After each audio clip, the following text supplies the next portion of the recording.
우리에게 잘 알려져 있는 이 중세 시대에 아시스의 성자 프란시스라는 분이 있습니다. 주여 나를 평화의 도구로 써주소서 하는 시를 지은 분이기도 하고요. 그래서 우리가 중세를 암흑기라 그렇게 부르긴 하지만은 사실 중세에 탁월한 영성가들이 있어서 시대를 이렇게 비추는 빛으로 이렇게 있었다 하는 우리가 종종 보게 됩니다. 어느 날 이분 밑에 두 사람의 제자 후보생이 찾아옵니다. 두 사람이 이제 프란시스의 명성을 듣고 와서 이렇게 그분 밑에서 수도 생활을 하고 싶어서 이제 그렇게 찾아온 거예요. 그래서 선생님의 제자가 되어서 신앙 훈련을 받고 싶습니다. 그랬습니다. 그랬더니 이제 프란시스가 두 사람을 보고 이렇게 이야기를 합니다.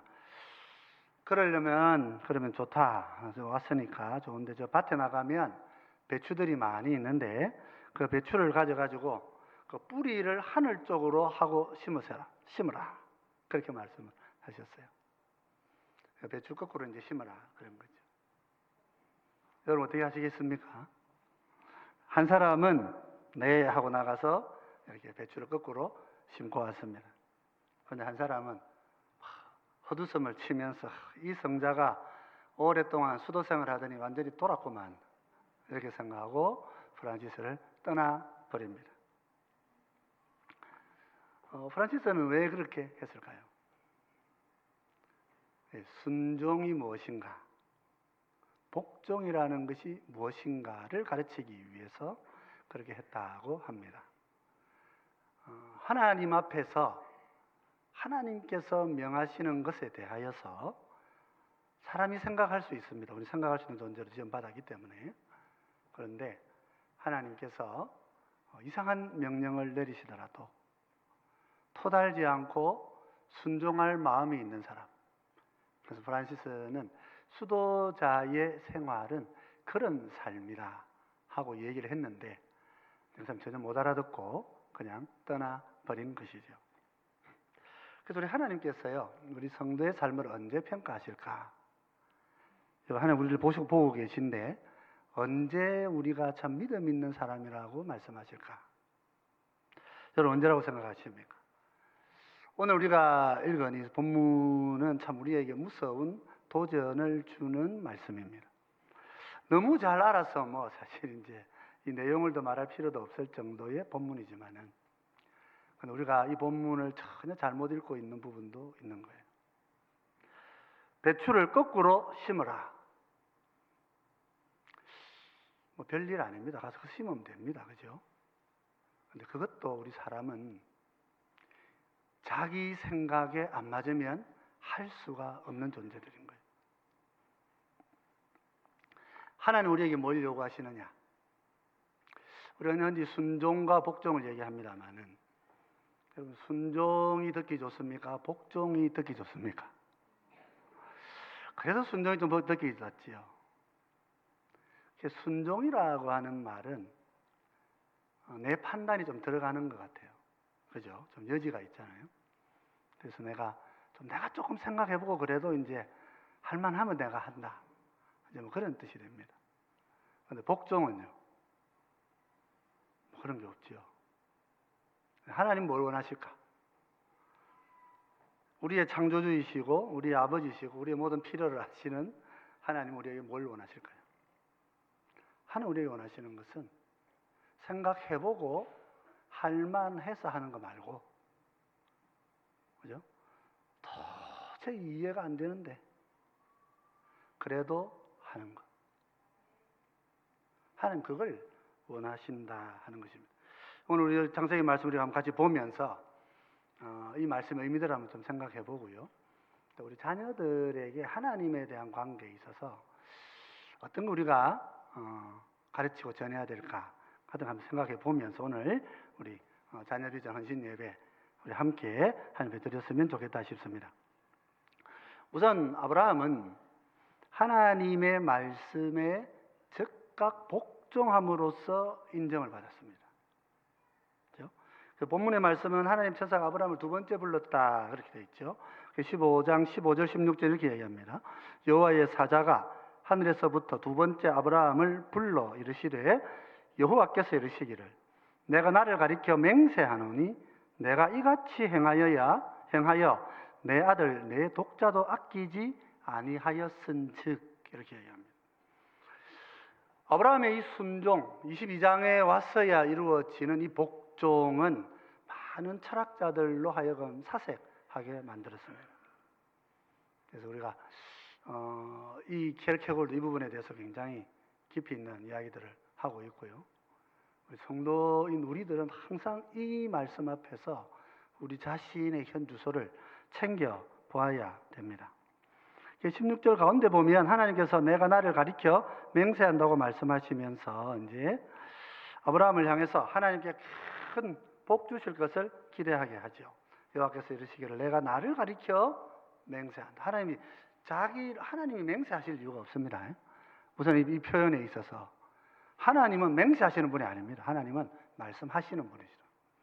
하나님께서 맹세한다 그럴 때는 이건 굉장한 의미를 가지고, 맹세는 누가 하냐 하면 내가 말을 했는데 그 말의 신뢰성을 내가 주기가 어려워요. 그죠? 저 사람 나 말을 안 믿는 것 같아. 그리고 이 일이 안 될 일 같아. 그럴 때 이제 내가 하나님을 걸고 내가 맹세한다 이렇게 말해가지고 논쟁을 강화할 때 하는 표현인 거예요. 그런데 하나님께서 나를 가리켜 맹세한다 이렇게 말씀하실 필요가 없으시죠. 근데 아브라함에게 지금 그렇게 말씀하시는 거예요. 어떤 복이 임할 건지는 우리가 좀 뒤에 좀 보는데, 여기서 지금 그 전에 아브라함의 행위 하나를 정확히 설명하셔요. 이게 뭐냐면 100세에 얻은 아들을 아끼지 아니하였다. 앞에 이제 명령이 어떤 것이었는지 봐야 되겠죠. 창세기 22장 2절에 이렇게 얘기하셨습니다. 여호와께서 이르시되 내 아들 내 사랑하는 독자 이삭을 데리고 모리아 땅으로 가서 내가 내게 일러준 한 산 거기서 그를 번제로 드리라. 우리가 모리아가 예루살렘 성전이 있는 곳이고 모리아가 이제 대충 다 그런 배워서 알고 있습니다. 예루살렘 성전이 이제 예수님 돌아가실 곳이죠. 예수님 돌아가실 곳이기 때문에 여기서 이제 이삭이 드려지는 것입니다. 드려하신 것입니다. 그런데 아브라함에게 내리신 하나님의 명령은 아주 이상한 명령입니다. 지금까지 하나님은 한 번도 사람을 제물로 번제로 드리라고 말씀하신 적이 없어요. 사람을 죽여서 제사를 드리는 인신제사는 몰라에게 드렸던 그런 이방제사 외에는 이 이스라엘 안에 하나님 백성들 안에서는 존재하지 않는 명령이었습니다. 이렇게 하나님이 유일하게 이런 말씀을 하셨어요. 왜 명령을 하셨느냐? 1절에 이렇게 말씀하고 있습니다. 이제 그 일 후에 하나님이 아브라함을 시험하시려고 그를 부르시되 아브라함아 하시니 그가 이르되 내가 여기 있나이다. 앞에 21장의 사건 이후에 이제 아브라함을 시험하신다 그런 겁니다. 근데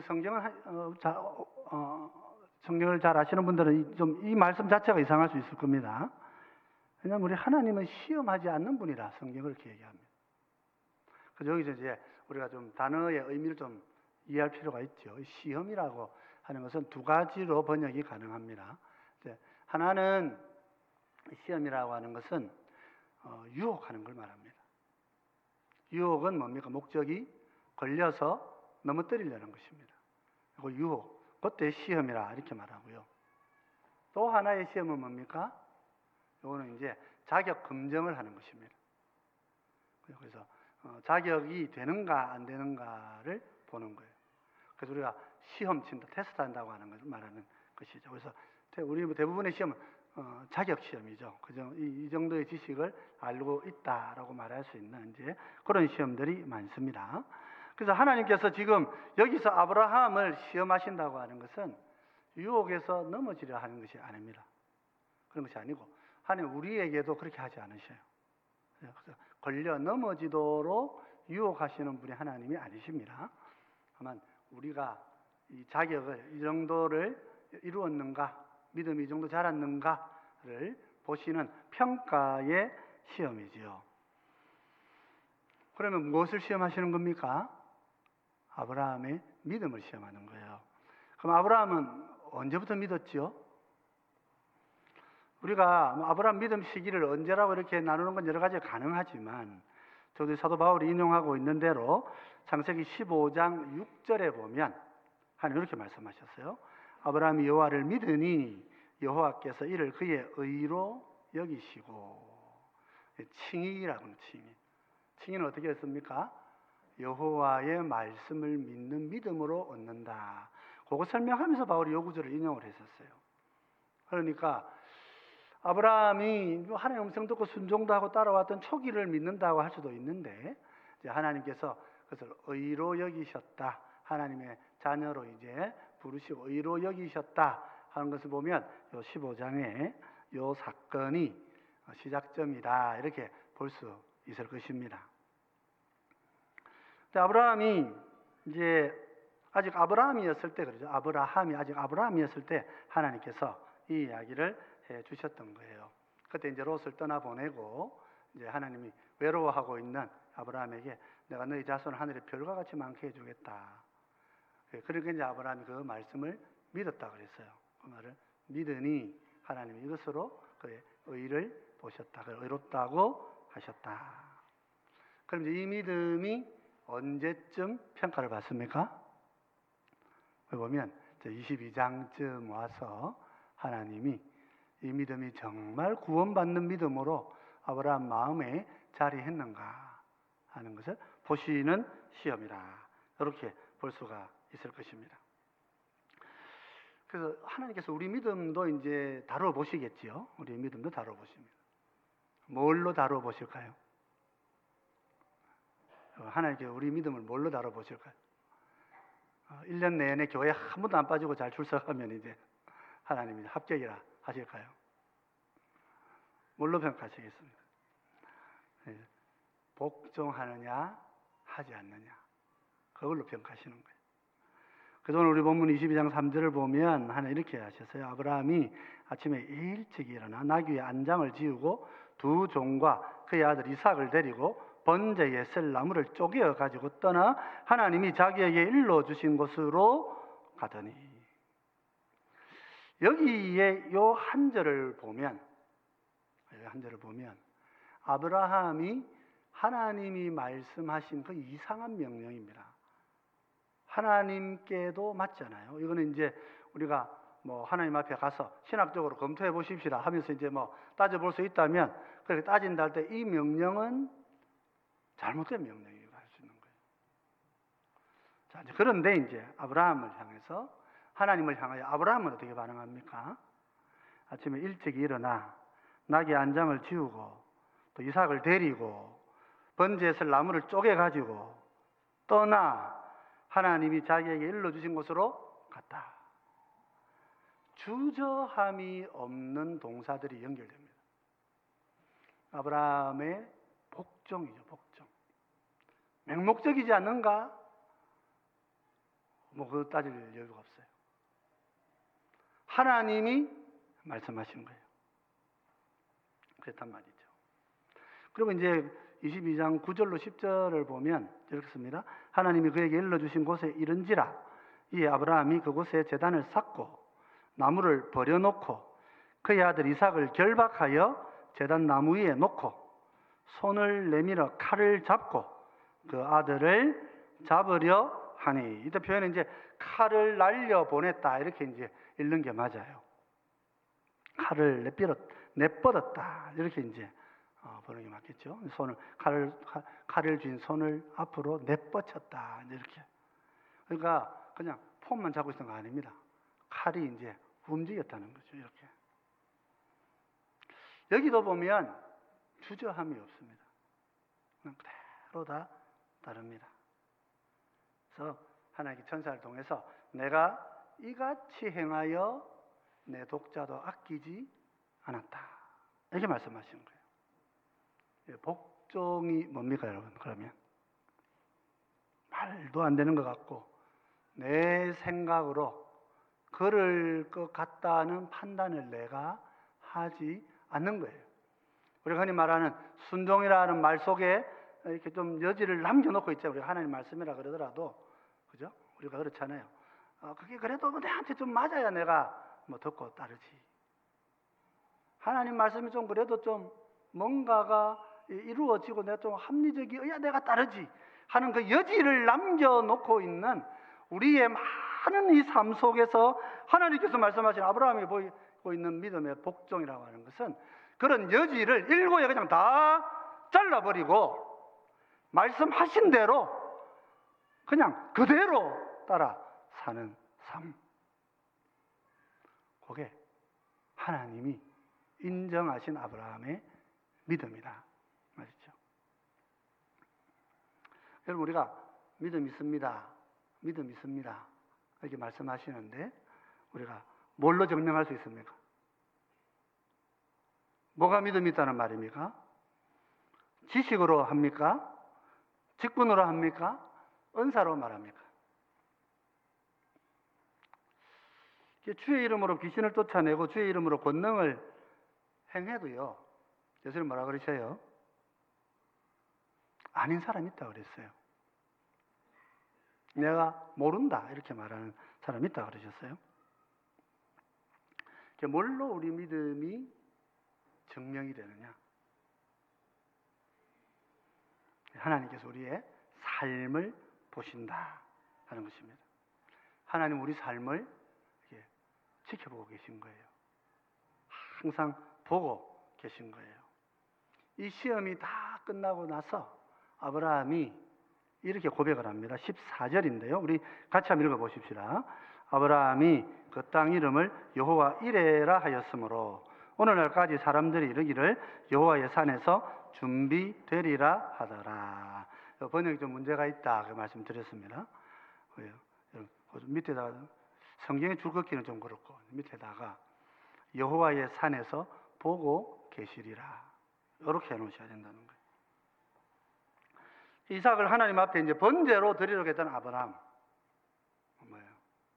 하나님이 내 삶 전부를 보고 계시고, 우리가 아이를 본다 그러면 이제 아이 보고 있는 겁니까? 본다는 말은 무슨 말입니까? 본다는 말은 다 안다는 말입니다. 다 알고 있다는 말. 시작과 끝을 다 알고서 모든 필요를 공급하고 삶 전부를 하나님이 인도해 가신다. 그런 뜻이죠. 하나님이 보고 계신다. 이래라는 말은 준비한다는 뜻이 그렇게 있는 건 아니고요. 하나님이 보고 알고 계신다 그런 뜻이에요. 근데 왜 이렇게 번역이 됐는지 번역을 이렇게 한 거예요. 이게 이제 그 히브리어를 잘 모르는 분이 번역했다 이렇게 이제 히브리어 하시는 분들 그렇게 얘기하시는데, 뭐 지금도 학자들이 많은데도 이 번역을 준비한다 이렇게 번역을 하고 있어요. 그 여호와의 이레라는 말 제가 신명 설교할 때도 한번 말씀드렸습니다만은 하나님께서는 우리 옆에 오셔가지고 하나님이 우리 삶을 보고 계신 분이시다. 근데 이 산에서 온 땅을 통치하실 예루살렘 성전 그 산 위에서 하나님께서는 우리의 모든 일거수일투족을 보고 계신다. 그런 뜻이 여호와 이레인 거예요. 아브라함이 만난 하나님은 내 인생에 필요한 걸 준비하신다 이런 정도가 아니고 내 삶 전부를 그 산 위에서 목도하고 계시는 하나님을 발견한 거죠. 그래서 여호와 이레라고 하는 이름을 이렇게 남겨 놓은 것입니다. 예루살렘의 다른 이름이 여호와 이레인 것입니다. 하나님이 계셔서 앉으셔서 우리 삶을 다 보고 계십니다. 여러분, 사람은 속습니다. 사람은 뭐 옷만 바꿔 입어도 누가 누군지 뭐 다르게 봅니다. 이발하고 와도 막 그냥 이발만 해도 막 새 사람이라고 생각합니다. 하나님은 속지 않으셔요. 보고 계신 거예요. 선과 악은 하나님이 다 보고 계신 거예요. 그래서 우리가 정직해야 되는 거예요. 하나님 앞에서 신중해야 되는 거예요. 저는 우리나라의 많은 분들 중에 우리나라에 훌륭한 분들이 많이 계십니다만 그 율곡 선생을 참 좋아하는 편인데, 그렇다고 막 제가 율곡 선생 글을 읽고 막 그렇게 하지는 않는데요. 근데 율곡 선생이 뭘 강조했느냐? 신독이라는 걸 강조했다 그래요. 신독. 홀로 있을 때에 삼가할 줄 안다. 아무도 안 볼 때 삼가할 줄 안다. 도가 우리를 보고 있기 때문에 하나님 모르시니까 이제 그렇죠. 그러니까 이제 그렇게 했는데 여러분 아무도 없을 때 하나님 보고 계셔요. 자, 아브라함 그런 거예요. 그럼 보십시다. 아브라함이 창세기 15장 6절에서 의로운 자라고 부르심을 받았습니다. 지금까지 어떻게 살았나요? 22장 5기까지 창세기를 읽어보시면은, 자, 아브라함은 약속을 뒤로하고 이방 여자 하갈에게서 이스마엘을 낳고 13년간 하나님과 교제 없이 살았습니다. 연도로 계산해 보면요, 13년간 하나님과 교제 없이 살았는데 문제를 느꼈나요? 아무 문제 없었습니다. 그냥 이스마엘 보고 즐거워하고 그거 좋다고 막 뜻이 이루어졌다고 막 그냥 그거 붙잡고 13년 살았어요. 순식간에 세월이 가버린 거예요. 우리가 우상을 붙잡고 세상에 다른 거 붙잡고 하나님이 나를 보시는지 안 보시는지도 모르고 그냥 시선을 이 세상의 것에다가 그냥 두고 세월 가면요 10년, 20년 한순간입니다.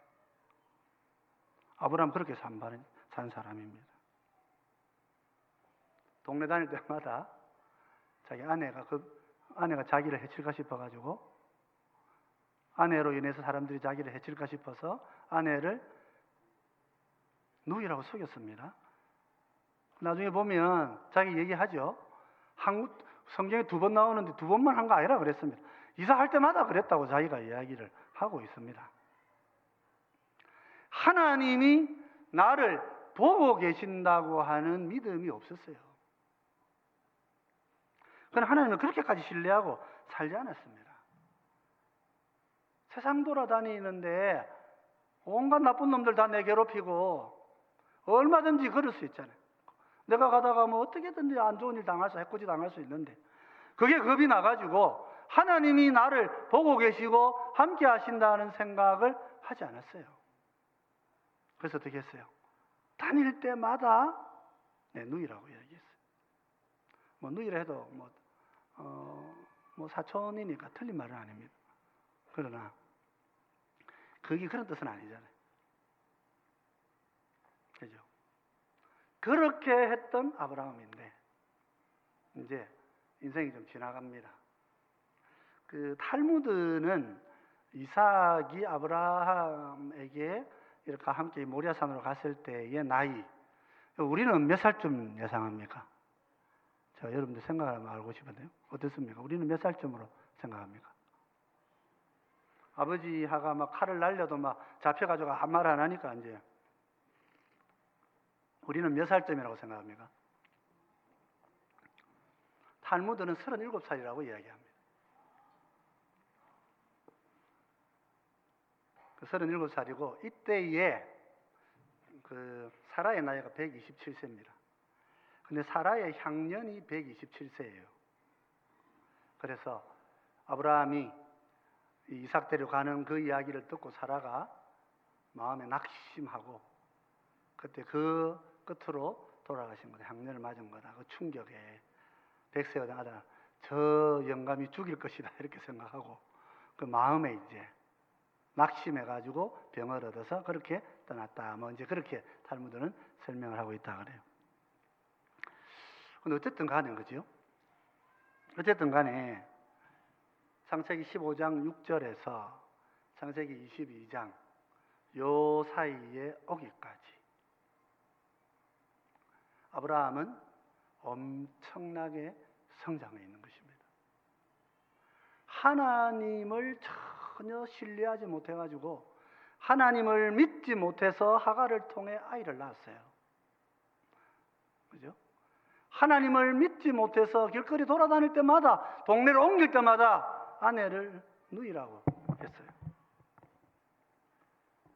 그랬는데 이제 만약에 이삭이 37세라면 아브라함 137세죠. 아브라함 175세에 하는 분을 봤습니다만은 근데 이 이삭을 바치라고 할 때 그때의 아브라함은 주저함 없이 하나님 말씀대로 행하는, 복종하는 삶을 살고 있는 거예요. 하나님의 뜻과 자기의 뜻이 충돌하거나 다르거나 하지 않는다는 거예요. 아브라함이 어떻게 합니까? 하나님께서 갈대우르에서 불러내가지고 가나안 땅에 들어가라. 그 다음 흉년이 나니까 어떻게 합니까? 바로 그냥 이집트로 내려가는 거예요. 어려우면 이 지금 하나님 말씀이고 뭐가 어디 있는지 먹고 살 게 없는데 지금 하고 그냥 바로 내려간 거예요. 그런 삶을 살았는데 요때쯤에 아브라함은 하나님의 말씀과 자기의 생각이 어때요? 충돌하지 않는다는 거예요. 하나님의 말씀대로 행한 것입니다. 히브리서 기자가 이렇게 얘기합니다. 히브리서 11장 17절로 19절 말씀입니다. 아브라함은 시험을 받을 때에 믿음으로 이삭을 드렸으니 그는 약속을 받은 자로 돼 그 외아들을 드렸느니라. 그에게 이미 말씀하시기를 내 자손이라 칭할 자는 이삭으로 말미암으리라 하셨으니 그가 하나님이 능히 이삭을 죽은 자 가운데서 다시 살리실 줄로 생각한지라. 비유컨대 그를 죽은 자 가운데서 도로 받은 것이니 그랬습니다. 아브라함은 하나님의 말씀을 100% 신뢰했어요. 너의 자손이라고 칭할 자는 이삭으로만 말미암을 것이다. 이스마엘 쫓아내면서 아브라함은 엄청난 어려움을 겪으면서 하나님이 어떤 분인지 명확하게 새로 깨달았다. 이스마엘을 내보낼 때 보면은요, 진짜 하나님 말대로 아무것도 안 주고 그냥 가방 하나 주고 내보내버렸습니다. 아브라함 재산이 얼마나 많은 사람인데 하나님 뭐 주라 하지 않아요. 그냥 사라의 말대로 해라. 그냥 내보냈어요. 그래서 하나님 뭐라고 했어요? 내가 그를 한민족으로 이룰 것이다.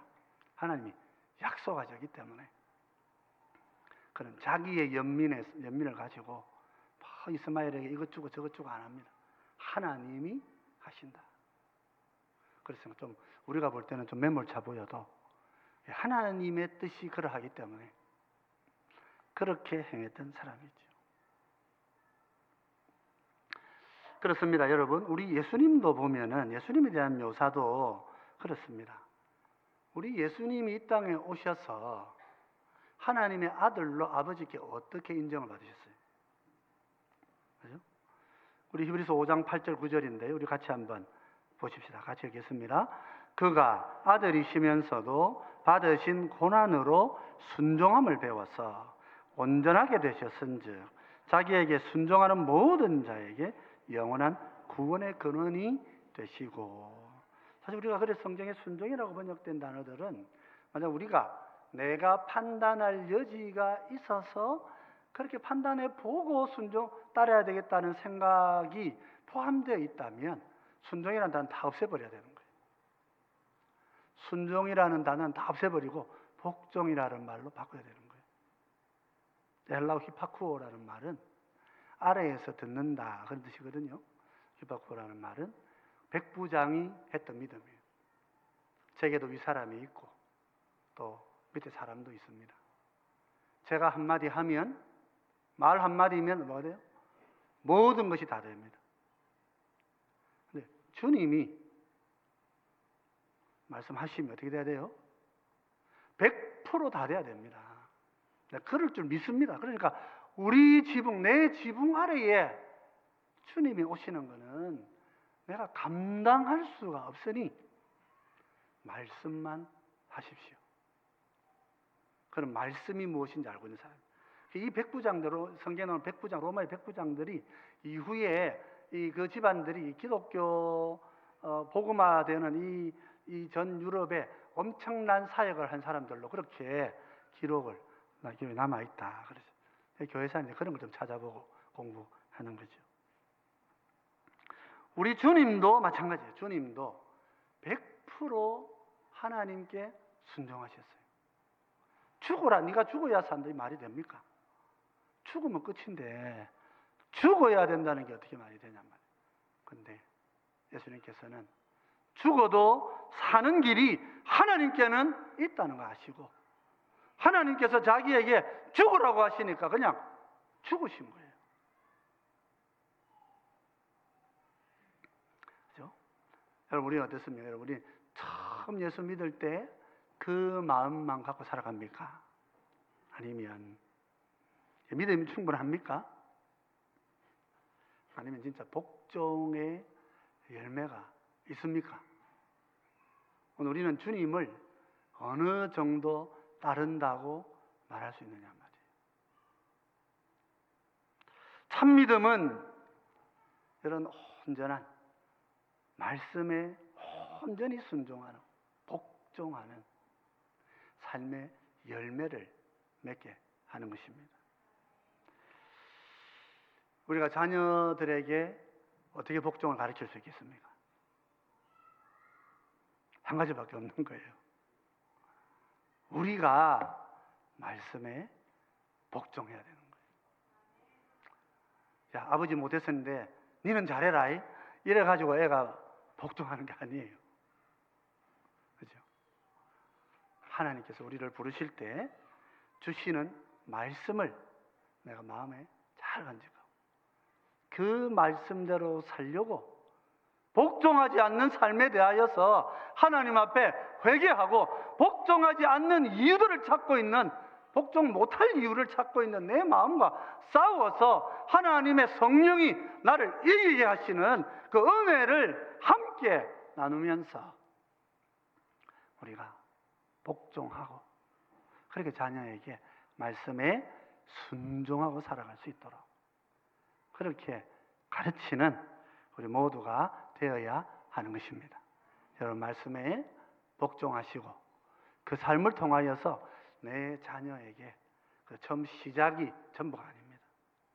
하나님은 시작만 하시고 마는 분이 아니고 이 아브라함을 그렇게 하나님 말씀 안 듣고 못 믿고 막 그랬던 사람을 100% 순종하게 해서 그 아들까지도 하나님께 드릴 수 있도록 하는 이런 말도 안 되는 것 같은 명령에 온전히 순종하면서 설령 내가 그를 죽일지라도 여호와는 다시 살리실 것이라 하는 믿음을 가지고 그렇게 하나님의 말씀을 행하고 살았다 하는 것입니다.